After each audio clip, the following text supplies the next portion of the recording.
মানুষকে ভয় দেখানোর জন্য যত মুসলমানকে মারবে, তত ভিডিও করবে, তত ছড়াবে, তত ভয় পাবে লোকে। শেষ করছি আমার কথা। এই আজকের আলোচনাটা অনেকেই বলবেন,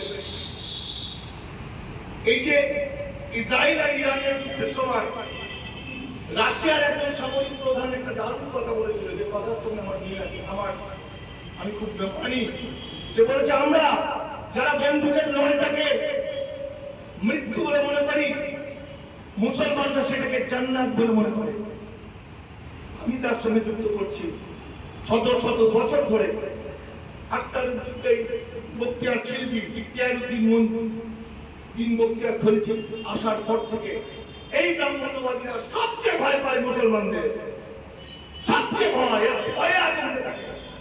কারণ জানে মুসলমানরা সবাই মানব তোমার মতো, একবার হাত দেবে তো লক্ষ কোটি বেরিয়ে পড়বে। তাই বলেছি, একটা অসাধারণ সময় এসছে।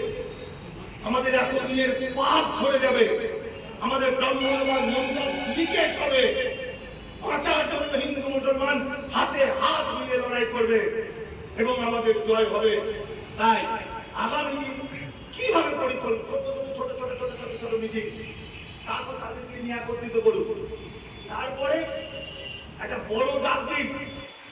আর বলে রাখবেন, এই ওয়াকআপ এবং এনআরসির সঙ্গে নরমাল পলিটিক্সের কোনো সম্পর্ক নেই। অর্থাৎ এটা যদি কেউ মনে করে ভোটে দাঁড়ানো বা ভোটে জেতার হাতিয়ার, তাহলে ভুল করবে।